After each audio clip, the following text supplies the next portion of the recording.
Hey everyone, happy Monday. Hope you guys all had a good weekend. I had a good weekend, what little bit of a weekend I had after being here on Saturday for half the day and working half the day Sunday, catching up on paperwork, which by the way is my least favorite part of my job. Anyway, so here we are Monday. So believe it or not, Mr. Rafa did not work on the barn door today. Bum, bum, bum. Instead, he actually worked on another oldie but goodie here, the split window. And so we noticed that the windows weren't rolling up all the way. And so let me talk about split window door windows for a minute. So as you can see, they have this little cutout in them here. And basically the point of that was, actually let me back up yet again. So split windows didn't have vent wings. So vent wings were not introduced until the Zwitter, which was in late 52, and a Zwitter is more really of an oval window than a split window. It's almost exactly the same as an oval window with the exception of still having the split rear window. Anyway, so Zwitter's got the vent wing.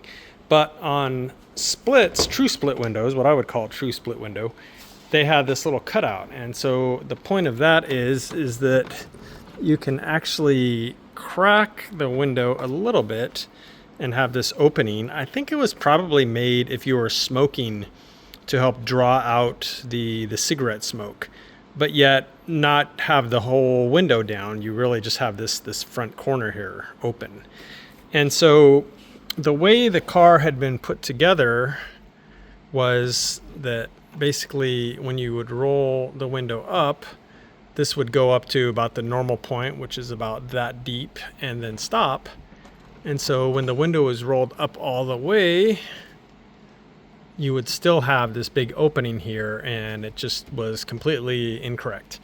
And so the owner and I discussed it, and he asked if we could fix it. So that is what we had Rafa here working on today. So really the way this works is that the metal, there's like a metal channel here that holds the felt or the cloth in this case, and it has an opening in it which goes from about here to back here, where the window can actually go up. Window goes up to about here, and so what happens is when you roll it up, you get to the point. So you get to the point where you normally would hit the inside of the channel about say here, but then it keeps on going, boom, until this thing is closed all the way. And so now it's fully closed, you know, if it's raining or you don't want that ventilation. But that's the way it works on these. Completely different than earlier cars, which have a closed sort of U-shaped felt channel that goes all the way around here, stops the window, you know, about there. And that's fine because the windows, well, a couple things. One is that the door window only goes to about here, is more or less just like a rectangle. And then the other is that you have a vent wing when you need that ventilation. So the other thing I'll point out, which is kind of cool about split window door glass windows, is that the corner back here is more or less square. So on a regular later Beetle, this corner has a big arch on it. It's rounded. And that's because, again, that felt channel is one piece that goes kind of up here and then makes this curve and then goes around. So on a split window, you've got a two-piece felt channel. So the one goes from down in here somewhere up over, and then it stops right back here. So you can see there's actually, if this will focus on this, there's actually basically a square corner where this channel stops like that. And then the rear channel, which goes from about down here up. So those basically meet at a right angle instead of, again, like on later ones where this channel is one piece and it makes that curve right there. So that's how these work. Completely different than a later Beetle. So starting again with Zwitter. So just kind of a cool little detail. So we got this working correctly now on this car where I don't think the owner, I'm guessing he probably doesn't, he doesn't smoke, but you know, if he just wants a little bit of ventilation, he can crack these open like this. And if he doesn't, then he can roll it up properly and boom, fully sealed. So actually a fairly huge job. So Rafa worked on that pretty much all day. We found some very cool fabric to use that looks pretty vintage. I don't think it's quite the right texture, but we didn't have the correct one available, but we both really like the way this one looks. And so there you go. If that'll focus, yeah. So again, one channel that goes from here to here stops, the other goes from here. This is the one that runs from here down to there. It has basically an opening from about there to there, where the window can actually go past where it normally would on a later car. So anyway, sorry that was a bit long-winded, but I thought you guys might be interested in hearing how split window door windows differ from earlier or later cars rather, and then also what you have to do to make them work right. So kind of a lot of work, much more so than later cars.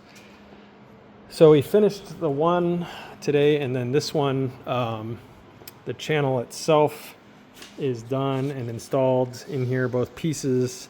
So next step will be to put in the regulator, the window, and then the scrapers, and then those will be done. So that was pretty much Rafa's day. So my day, I also started out on this car and basically just wired the motor on here. So went ahead and connected the generator here. So you've got plus, and then the idiot light here for charging, the blue one. So the other wires, so these motors really only have 4 wires on them. So the other wires, which are the idiot light for the oil and then the power for the coil, they were too short. So they had been kind of hacked up at some point. You know, remember this car had a big motor in it, so somebody had wires kind of spliced. And anyway, so basically what I did was I unwrapped these all the way back to here, and then soldered a couple new wires on the coil power and the idiot light for the oil, and shrink tube those, and then wrap them all up like this, so you can see now nice and clean. And of course use the right color wires, which for, I don't know if you can tell, but for the oil idiot light is the blue one with the green stripe. It's not going to focus. There it goes. So yeah, that's that one. And of course, correct looking screw terminal oil switch, nice little detail there. And then again, the power for the coil, just a black wire. Black on V-dubs is power, key on power up basically. And then red typically are hot all the time. So I did that this morning. Rafa was working on the windows. And then I moved my attention. Let me grab my notepad here real quick.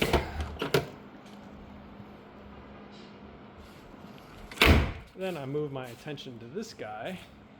And I think I mentioned last week that the throttle pedal hinge was completely in the wrong place on this thing. It was off by at least an inch, probably more, and it was just in there all kinds of wrong.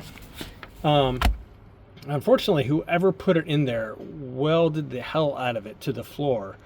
So I had to get in here and cut and grind and drill spot welds, and kind of made a mess out of the floor just getting the old bracket out. But I really had no choice because it was partially sitting where one would go in the correct location. So had to get in there and then weld the holes in the pan closed that I created trying to get the old one out, and grind those down, and then finally test fit a bunch of times the new hinge, tack welded it in, put the throttle pedal on, pushed it, and Rafa went to the back of the car for me and made sure that it was going to full throttle, that the basically linkage seemed to be working right.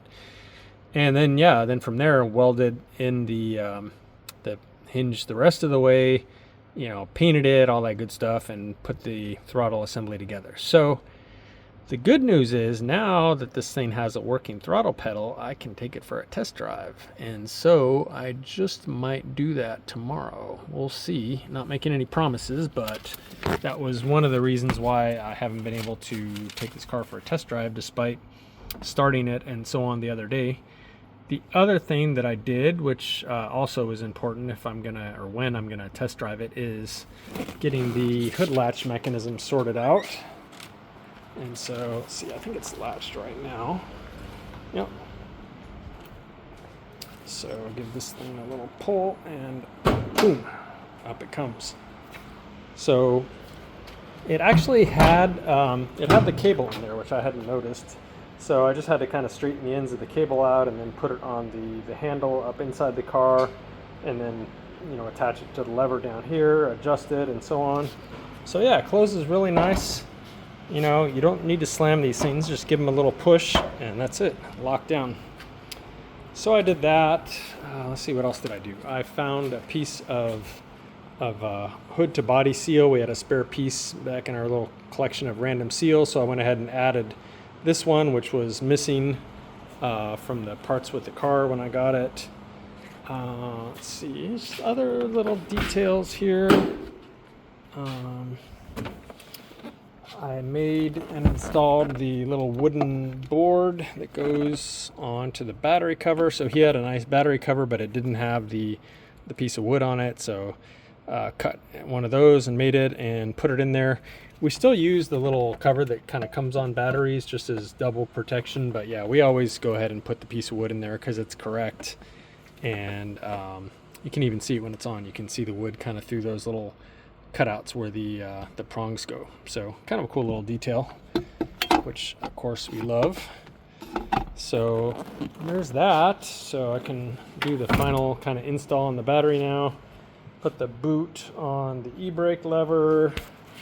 Just a bunch of little things like that. Oh, the hood brace, or I don't know what you call this little support. Naturally, now I've latched this. Hold on one second. Okay, there we go. So yeah, I went ahead and installed this little brace here. So this is the one that I got that was off a much later car, like a 67, and it had all these brackets on it for flasher units and all that garbage. So this car being an early car and a semaphore car wouldn't have had all that junk on there. So I had to drill out the spot welds for that stuff and weld close some holes, do some body work on it, stuff like that. Anyway, that is on there now. It looks super clean. So if you don't look at this gas tank, this is a really nice looking front hood here. So most of this, of course, is going to be covered with the wire cover, which is sitting right there. But yeah, pretty happy with how this is coming out. Again, don't look at that. That's not our deal. So I believe that is pretty much it for this one today. Just, you know, that throttle pedal and then just lots of little other details getting it ready. So again, I may take this pup on a little test drive tomorrow. We'll see. I think it's pretty much at that point now. So kind of exciting. So that is what happened around here today, guys. So thank you all for watching, and we'll see you again soon.